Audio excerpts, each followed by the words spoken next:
आइए देखते हैं हिंदी के प्रसिद्ध रचनाकार श्री सुदर्शन की लिखी रचना हार की जीत। मां को अपने बेटे, साहूकार को अपने देनदार और किसान को अपने लहलहाते खेत देखकर जो आनंद आता है, वही आनंद बाबा भारती को अपना घोड़ा देखकर आता था। भगवत भजन से जो समय बचता वह घोड़े को अर्पण हो जाता। वह घोड़ा बड़ा सुंदर था, बड़ा बलवान। उसके जोड़ का घोड़ा सारे इलाके में न था। बाबा भारती उसे सुल्तान कहकर पुकारते, अपने हाथ से खरहरा करते, खुद दाना खिलाते और देख देख कर प्रसन्न होते थे। ऐसे लगन, ऐसे प्यार, ऐसे स्नेह से कोई सच्चा प्रेमी अपने प्यारे को भी न चाहता होगा। उन्होंने अपना सब कुछ छोड़ दिया था, रुपया, माल, असबाब, जमीन, यहां तक कि उन्हें नागरिक जीवन से भी घृणा थी। अब गांव से बाहर एक छोटे से मंदिर में रहते और भगवान का भजन करते थे। परंतु सुल्तान से बिछुड़ने की वेदना उनके लिए असह्य थी। मैं इसके बिना नहीं रह सकूंगा, उन्हें ऐसी भ्रांति सी हो गई थी। वे उसकी चाल पर लट्टू थे। कहते थे, ऐसा चलता है जैसे मोर घनघटा को देखकर नाच रहा हो। गांव के लोग इस प्रेम को देखकर चकित थे। कभी कभी कनखियों से इशारे भी करते थे, परंतु बाबा भारती को इसकी परवाह न थी। जब तक संध्या समय सुल्तान पर चढ़कर 8-10 मील का चक्कर न लगा लेते, उन्हें चैन न आता। खड़क सिंह उस इलाके का प्रसिद्ध डाकू था। लोग उसका नाम सुनकर कांपते थे। होते होते सुल्तान की कीर्ति उसके कानों तक भी पहुंची। उसका हृदय उसे देखने के लिए अधीर हो उठा। वह एक दिन दोपहर के समय बाबा भारती के पास पहुंचा और नमस्कार करके बैठ गया। बाबा भारती ने पूछा, खड़क सिंह, क्या हाल है? खड़क सिंह ने सिर झुकाकर उत्तर दिया, आपकी दया है। कहो, इधर कैसे आ गए? सुल्तान की चाह खींच लाई। विचित्र जानवर है, देखोगे तो प्रसन्न हो जाओगे। मैंने भी बड़ी प्रशंसा सुनी है। उसकी चाल तुम्हारा मन मोह लेगी। कहते हैं देखने में भी बहुत सुंदर है। क्या कहना, जो उसे एक बार देख लेता है, उसके हृदय पर उसकी छवि अंकित हो जाती है। बहुत दिनों से अभिलाषा थी, आज उपस्थित हो सका हूं। बाबा और खड़क सिंह दोनों अस्तबल में पहुंचे।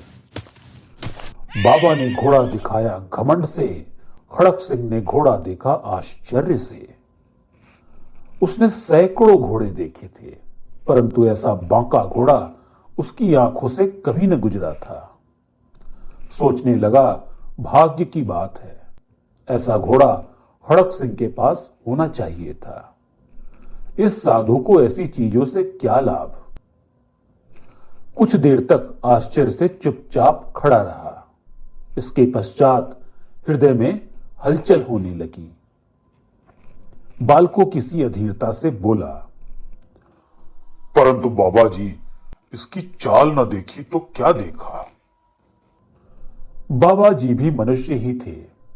अपनी वस्तु की प्रशंसा दूसरे के मुख से सुनने के लिए उनका हृदय अधीर हो गया। घोड़े को खोलकर बाहर लाए और उसकी पीठ पर हाथ फेरने लगे। एकाएक उचक्कर सवार हो गए। घोड़ा वायु वेग से उड़ने लगा। उसकी चाल देखकर, उसकी गति देखकर खड़क सिंह के हृदय पर सांप लौट गया। वह डाकू था और जो वस्तु उसे पसंद आ जाए उस पर अपना अधिकार समझता था। उसके पास बाहुबल था और आदमी भी। जाते जाते उसने कहा, बाबा जी, ये घोड़ा मैं आपके पास न रहने दूंगा। बाबा भारती डर गए। अब उन्हें रात को नींद न आती थी। सारी रात अस्तबल की रखवाली में कटने लगी। प्रति क्षण खड़क सिंह का भय लगा रहता। परंतु कई मास बीत गए और वह न आया। यहां तक कि बाबा भारती कुछ लापरवाह हो गए और इस भय को स्वप्न के भय की तरह मिथ्या समझने लगे। संध्या का समय था। बाबा भारती सुल्तान की पीठ पर सवार होकर घूमने जा रहे थे। इस समय उनकी आंखों में चमक थी और मुख पर प्रसन्नता। कभी घोड़े के शरीर को देखते, कभी उसके रंग को, और मन में फूले न समाते। तभी सहसा एक ओर से आवाज आई, ओ बाबा, इस कबले की सुनते जाना। आवाज में करुणा थी। बाबा ने घोड़े को रोक लिया। देखा एक अपाहिज वृक्ष की छाया में पड़ा कराह रहा है। बोले, क्यों, तुम्हें क्या कष्ट है? अपाहिज ने हाथ जोड़कर कहा, बाबा, मैं दुखियारा हूं, मुझ पर दया करो। रामावाला यहां से 3 मील है, मुझे वहां जाना है। घोड़े पर चढ़ा लो, परमात्मा भला करेगा। वहां तुम्हारा कौन है? दुर्गा दत्त वैद्य का नाम आपने सुना होगा, मैं उनका सौतेला भाई हूं। बाबा भारती ने घोड़े से उतरकर अपाहिज को घोड़े पर सवार किया और स्वयं उसकी लगाम पकड़कर धीरे धीरे चलने लगे। सहसा उन्हें एक झटका सा लगा और लगाम हाथ से छूट गई। उनके आश्चर्य का ठिकाना न रहा जब उन्होंने देखा कि अपाहिज घोड़े की पीठ पर तनकर बैठा है और घोड़े को दौड़ाए लिए जा रहा है। उनके मुख से भय, विस्मय और निराशा से मिली हुई चीख निकल गई। वह अपाहिज डाकू खड़क सिंह था। बाबा भारती कुछ देर तक चुप रहे और कुछ समय पश्चात कुछ निश्चय करके पूरे बल से चिल्लाकर बोले, जरा ठहर जाओ। खड़क सिंह ने आवाज सुनकर घोड़ा रोक लिया और उसकी गर्दन पर प्यार से हाथ फेरते हुए कहा, बाबा जी, अब घोड़ा न दूंगा, परंतु एक बात सुनते जाओ। खड़क सिंह ठहर गया। बाबा भारती ने निकट जाकर उसकी ओर ऐसी आंखों से देखा जैसे बकरा कसाई की ओर देखता है और कहा, यह घोड़ा तुम्हारा हो चुका है। मैं तुमसे इसे वापस करने के लिए नहीं कहूंगा, परंतु खड़क सिंह, केवल एक प्रार्थना करता हूं, इसे अस्वीकार न करना, नहीं तो मेरा दिल टूट जाएगा। बाबा जी, आज्ञा कीजिए, मैं आपका दास हूं, बस केवल एक घोड़ा न दूंगा। अब घोड़े का नाम न लो, मैं तुमसे इस विषय में कुछ न कहूंगा। मेरी प्रार्थना केवल यह है कि इस घटना को किसी के सामने प्रकट न करना। खड़क सिंह का मुंह आश्चर्य से खुला रह गया। उसका विचार था कि उसे घोड़े को लेकर यहां से भागना पड़ेगा, परंतु बाबा भारती ने स्वयं उससे कहा कि इस घटना को किसी के सामने प्रकट न करना। इससे क्या प्रयोजन सिद्ध हो सकता है? खड़क सिंह ने बहुत सोचा, बहुत सिर मारा, परंतु कुछ समझ न सका। हारकर उसने अपनी आंखें बाबा भारती के मुख पर गड़ा दी और पूछा, बाबा जी, इसमें आपको क्या डर है? सुनकर बाबा भारती ने उत्तर दिया, लोगों को यदि इस घटना का पता लग गया तो वो किसी गरीब पर विश्वास न करेंगे। और ये कहते कहते उन्होंने सुल्तान की ओर से इस तरह मुंह मोड़ लिया जैसे उनका उससे कभी कोई संबंध ही न रहा हो। बाबा भारती चले गए, परंतु उनके शब्द खड़क सिंह के कानों में उसी प्रकार गूंज रहे थे। सोचता था, कैसे ऊंचे विचार हैं, कैसा पवित्र भाव है। उन्हें इस घोड़े से प्रेम था इसे देखकर उनका मुख फूल की तरह खिल जाता था। कहते थे, इसके बिना न रह सकूंगा। इसकी रखवाली में वे कई रात सोए नहीं। भजन भक्ति न कर रखवाली करते रहे, परंतु आज उनके मुख पर दुख की रेखा तक दिखाई न पड़ती थी। उन्हें केवल यह ख्याल था कि कहीं लोग गरीबों पर विश्वास करना न छोड़ दें। उन्होंने अपनी निज की हानि को मनुष्यत्व की हानि पर न्योछावर कर दिया।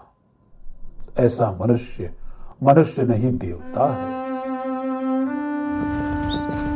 रात्रि के अंधकार में खड़क सिंह बाबा भारती के मंदिर पहुंचा। चारों ओर सन्नाटा था। आकाश पर तारे टिमटिमा रहे थे। थोड़ी दूर पर गांव के कुत्ते भौंक रहे थे। मंदिर के अंदर कोई शब्द सुनाई न देता था।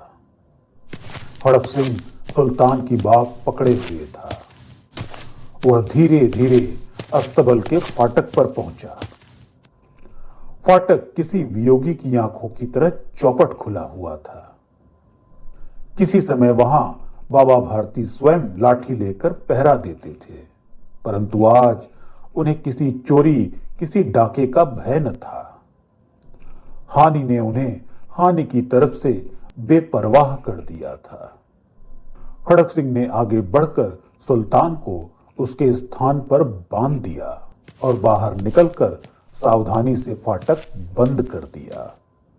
इस समय उसकी आंखों में नेकी के आंसू थे। अंधकार में रात्रि ने तीसरा पहर समाप्त किया और चौथा पहर आरंभ होते ही बाबा भारती ने अपनी कुटिया से बाहर निकलकर ठंडे जल से स्नान किया। उसके पश्चात इस प्रकार जैसे कोई स्वप्न में चल रहा हो, उनके पांव अस्तबल की ओर मुड़े, परंतु फाटक पर पहुंचकर उनको अपनी भूल प्रतीत हुई। साथ ही घोर निराशा ने पांवों को मन मन भर भारी बना दिया। वे वहीं रुक गए, परंतु घोड़े ने अपने स्वामी के पांवों की चाप को पहचान लिया और जोर से हिनहिनाया।